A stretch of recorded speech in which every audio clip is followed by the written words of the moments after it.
where we will discuss phylogenetics. Cladistics is used to term the branch of systematics where common ancestry is used to group organisms. Clades can be constructed that depict phylogeny, meaning they show the common ancestor and all of their descendants. You can have smaller clades that can be nested within larger clades, and you can also have various different types of groups that also depict evolutionary relationships. Cladistics has become very important in understanding how species have evolved over time. When constructing these phylogenetic trees, three main groups are usually depicted. We can term these groups as monophyletic, paraphyletic, or polyphyletic. A monophyletic group includes the ancestor and all of the related descendants. This can also be termed a taxon. A paraphyletic group, on the other hand, includes an ancestor, however, it does not include all of the descendants. And finally, a polyphyletic group includes the descendants, but it does not necessarily depict or include a common ancestor. When constructing phylogenetic trees, many times the entire lineage or ancestry is not known for a group of organisms. Take a look at the diagram to the right to understand the difference between a paraphyletic group as well as a polyphyletic group. The paraphyletic group is outlined in blue. In this instance, we have a common ancestor that is noted within the blue highlighted area. That common ancestor led to the lineage that led to even-toed ungulates as well as hippopotamuses. We consider this grouping to be paraphyletic because, as you can see, there are other lineages that resulted from that common ancestor, such as cetaceans, that are not included in the blue highlighted area. Polyphyletic groups, on the other hand, are groups that contain lineages, however, they are missing a common ancestor. This can be depicted in the yellow highlighted area, the relationship between cetaceans and seals. In the yellow highlighted area, we are missing the common ancestor. Similarly, if we were to take into account this entire diagram represented here, we would consider the entire diagram to be a monophyletic group, meaning that it contains the common ancestor, which can be noted in the first diverging node, as well as all of the lineages that resulted from it. When constructing phylogenetic trees, it is often helpful to take a look at shared characters. These shared characters or shared traits commonly result from descent with modification. These are important in providing insight into evolutionary relationships. Many of these shared characters can be classified as shared ancestral characters or shared derived characters. Shared ancestral characters refer to traits that are present in the common ancestor as well as all of the descendants that result from that ancestor. An example of that would be examining the vertebral column in vertebrates. Shared derived characters, on the other hand, are traits that evolve over time. These are traits that are not present in the ancestor, but may be common in a group of descendants. For instance, mammalian hair. This is not common in our vertebrate ancestor, however, it is a common trait in all of mammals. It is also important to understand that shared derived characters are not always represented by the gain of a feature. Sometimes they could be represented in the loss of traits. An example of this is the loss of limbs in snakes. Snakes originated from a scaled reptile in the group Squamata. This Squamata group led to the lineages of snakes, lizards, as well as worm lizards. These reptilians originally derive from tetrapod ancestry. However, in the case of snakes, they ended up losing their limbs as a shared derived character. This diagram here depicts the phylogenetic relationship of vertebrates. It also depicts some of the major evolutionary or adaptations that occurred through the lineages. Also keep in mind that as you go further and further into the tree and look further into the evolution of these organisms, an ancestral character may actually become a derived character if you go further into the tree. For instance, if you take a look at the origin of cellular bone, This would be considered an ancestral character to the jawed vertebrates. However, if you were considering the gnathostome stem group, this would be considered a derived trait. When constructing phylogenetic trees, it is usually helpful to examine these shared characters. These can be used to identify clades and also to infer the phylogenetic relationship. When constructing trees, you typically select and compare outgroups that are used as a control versus your ingroup, which consists of your species of interest. In constructing trees, you're typically looking at morphology, paleontology, embryogenesis, or genetic similarities. A character table can be constructed to assess the phylogenetic relationships. If we take a look at the diagram below, we can see that we have our species of interest, which are our taxa, lamprey, bass, frog, turtle, and leopard, and our lancelot, which is considered to be our outgroup. Ancestral characters are typically those traits that are present in all of the taxa. This can be depicted by looking at all of the orange colored boxes here. This is represented by the feature of a vertebral column or backbone. Derived characters are not present in all of the organisms, and these typically signify a branch point. This would be considered the amnion, for instance, which is only present in the turtle and the leopard. By constructing the character table by using ones for the presence and 0 for the absence of the trait, you can then get a depiction of the ancestral relationship that exists between these organisms. Here would be a resultant phylogenetic tree from that analysis. We would once again consider the lancelot to be our outgroup, and the rest of the species would be our species of interest or our ingroup. We can see the ancestral character or vertebral column illustrated as well. We can then trace through our derived characters such as hinged jaws, forelimbs, amnion, and hair. And by looking at the similarities that we made in our character table, we could depict the evolutionary relationship as follows. Most phylogenetic trees do not represent time. However, some trees can. In this instance, branch length of the trees can indicate evolutionary time, or it can indicate the amount of change. In these specific trees, they have to include both fossil evidence and/or genetic analysis in the depiction of the relationships. For instance, in the diagram to the bottom left, here we have branch length indicating the degree of genetic change. In the diagram to the right, we now have branch length indicating time. When constructing phylogenetic trees, we must ask, where do we actually assign the species? There are two main mathematical approaches to do this. The first one is maximum parsimony method. This relies on the fact that the simplest explanation is the most likely scenario. Another methodology is the maximum likelihood method. This uses probability rules to determine the most likely scenario. The maximum parsimony method is based on the parsimony principle or Occam's razor, where you eliminate or shave away any unnecessary information and focus on the tree with the fewest evolutionary changes or events. This tree would be considered the most likely or most parsimonious. These evolutionary changes or events can be the fewest nucleotide changes or the fewest events of origin. Let's consider the 3 beetle species below. Considering the phylogenetic relationship, there are 3 phylogenetic hypotheses that are proposed that explains the relationship between these 3 species. In the phylogenetic tree number 1, the first hypothesis states that species 1 and 2 are sister species, which diverged early from species 3. In the second hypothesis, we have species 1 and 3 being sister species, diverging early from species 2. And in the third hypothesis, we have species 2 and 3 being sister species, diverging early from species 1. Now let's take a look how the maximum parsimony method would work to determine which of these is the most likely tree. Let's now take a look at the different species with a specific genetic sequence. The ancestral sequence of 4 nucleotide bases is AGTT. Also take a look at the corresponding genetic sequences of species 1 and 2 and 3.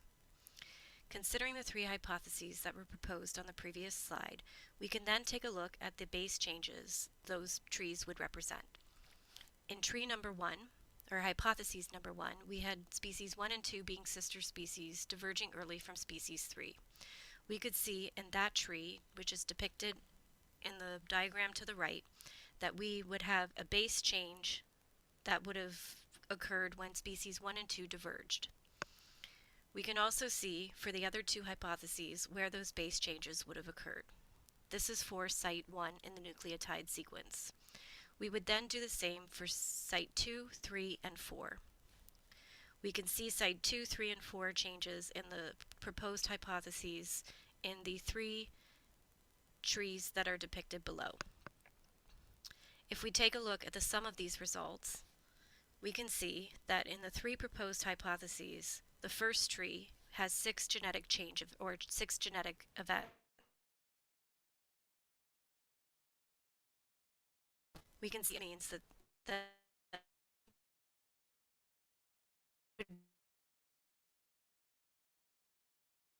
be the tree that is proposed in hypothesis 1. But what we also need to consider is that some mutations can be more likely than others. Now we have computer programs that can take into account the likelihood of genetic changes and can assign these probabilities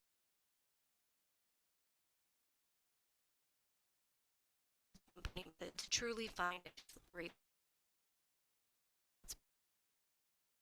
probability rules on how DNA sequences are likely to change over time. There may be different mutation rates for certain nucleotide bases as well as for certain genetic sequences as well as gene locations. By using these different probabilities, we can come up with the maximum likelihood tree. Remember that phylogenetic trees use branch diagrams to represent the evolutionary history for a group of organisms. We know now that these trees can be based on many different lines of evidence, such as physical structures or morphology, patterns of development, behaviors of fossil record, as well as molecular data. It is very important to consider many lines of evidence when constructing phylogenetic trees. Take a look at the phylogenetic tree in the diagram.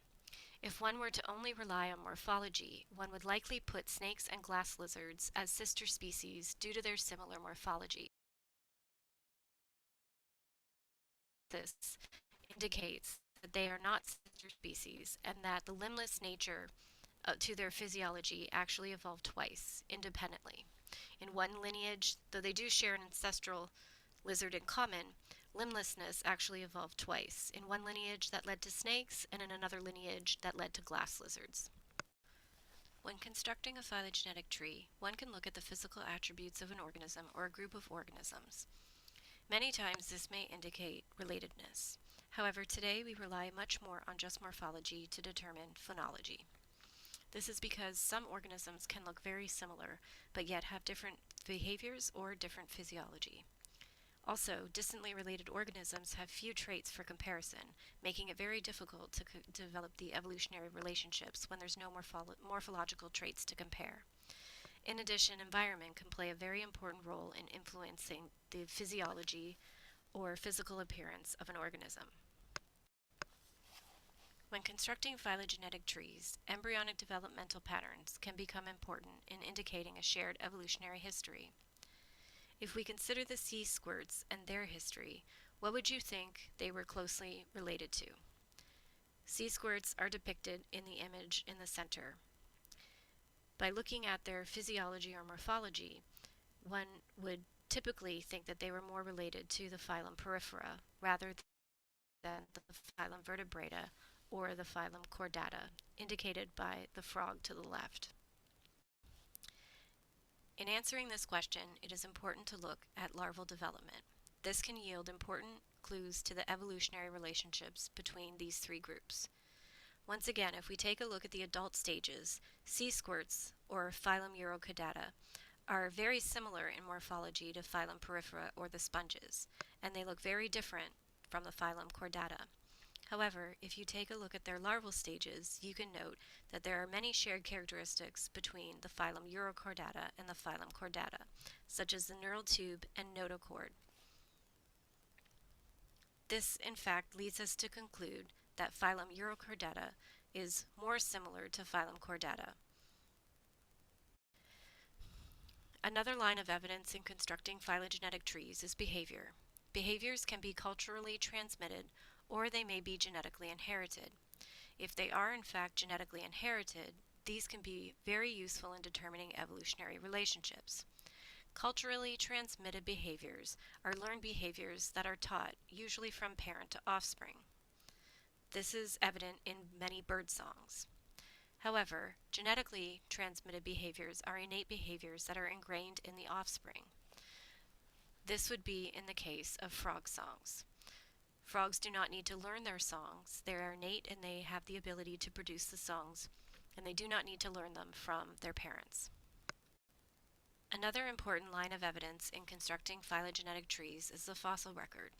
Paleontology, or the study of fossils, uses morphology, the timing and distribution of organisms over geographic time as well as geographic space, to determine evolutionary relationships.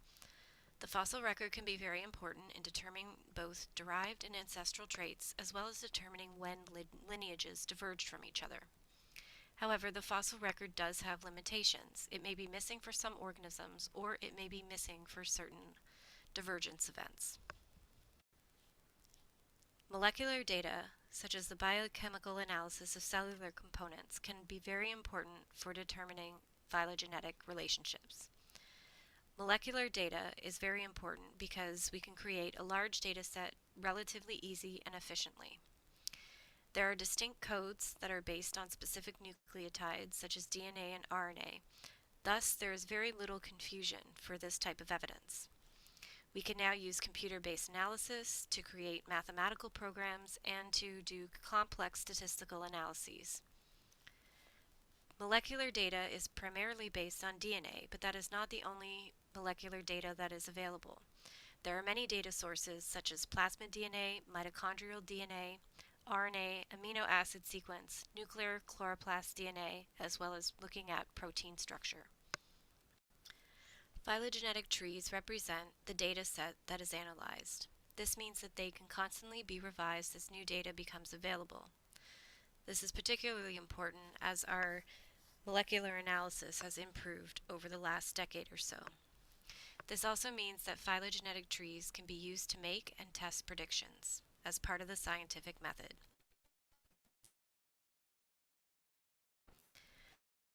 If we take a look at the tree in the cave,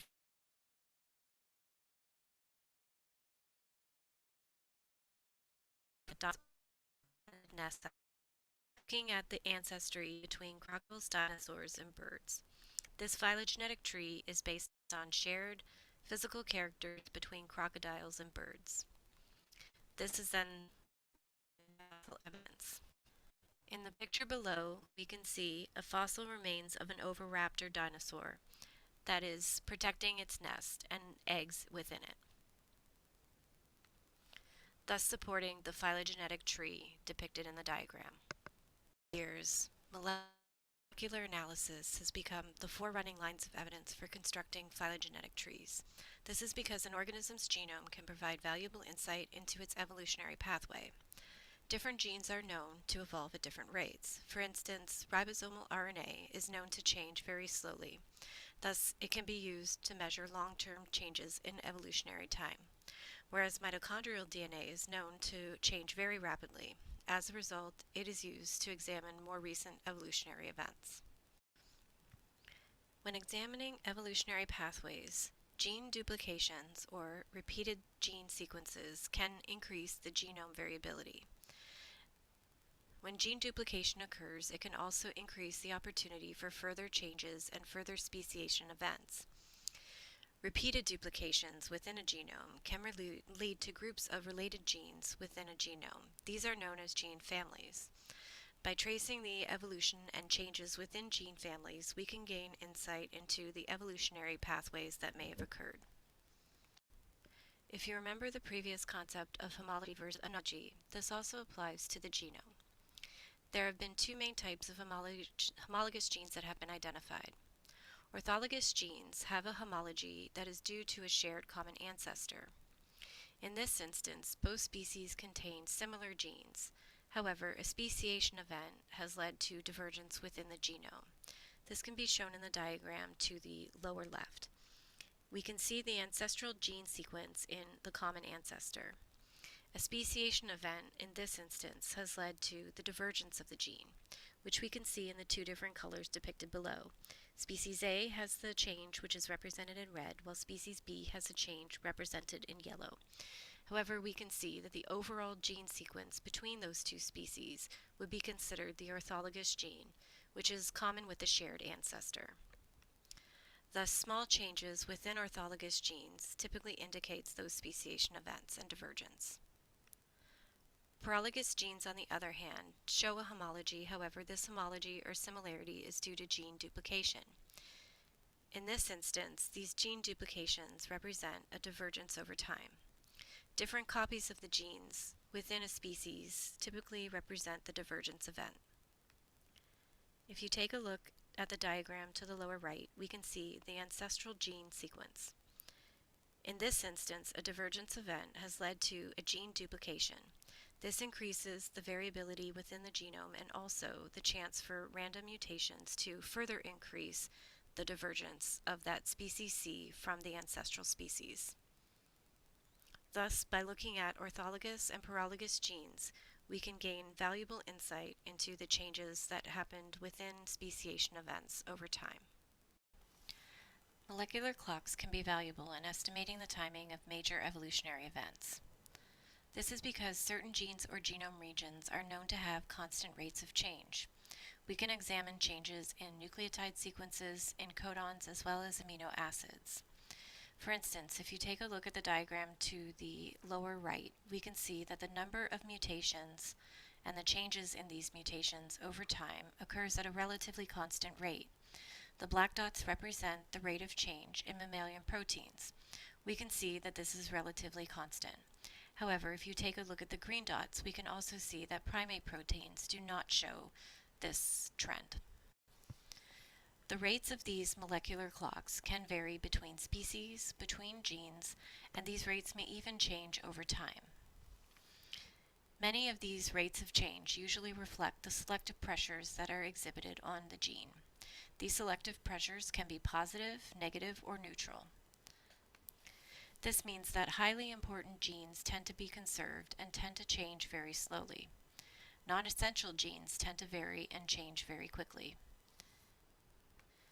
However, the use of molecular clocks also has a limitation. We lose accuracy in these clocks when the estimated time extends past the fossil record. An example of using molecular clocks involves trying to date the origin or spread of HIV to humans. The HIV virus is genetically similar between humans and the primate virus. Both are RNA-based viruses that can evolve or change relatively quickly. Since there are multiple strains of the HIV virus in humans, this suggests that there were multiple transmission events. This means that multiple strains were transmitted from primates to humans. If we take a look at the diagram to the right, we can plot the data of the rate of change. That is represented by all of the black dots. We can come up with a line of best fit and use that to extrapolate to try and determine when the transmission event occurred. By measuring the rate of change, we can work backwards to predict that transmission event. One clock, which is shown here, estimates that that transmission event occurred during the 1930s. However, a more advanced clock now dates it as early as 1910.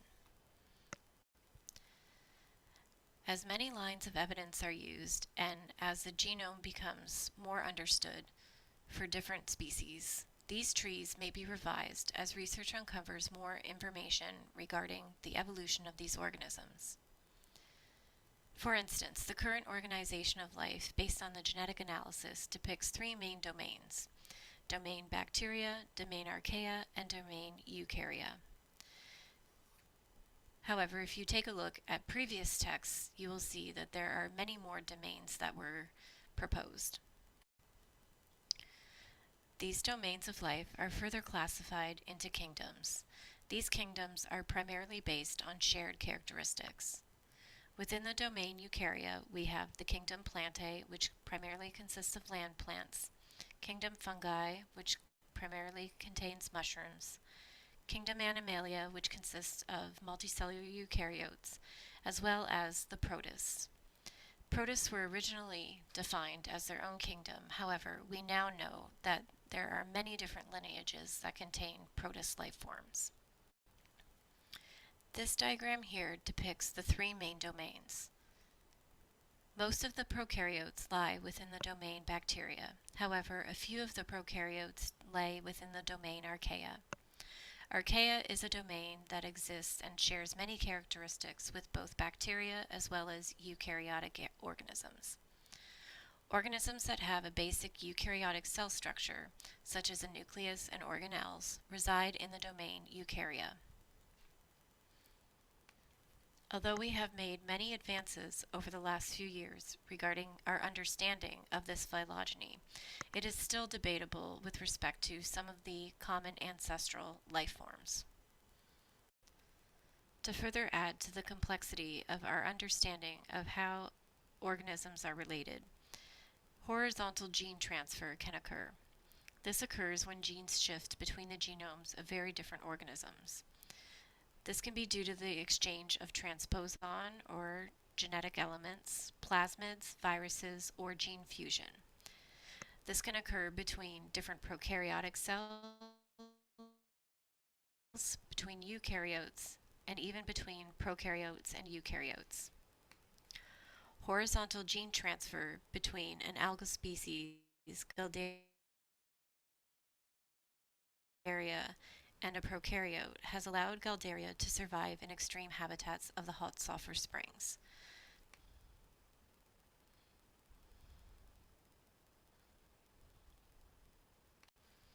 As our understanding of the complexity of the relationship between organisms evolves, so does our complexity of the trees that are developed.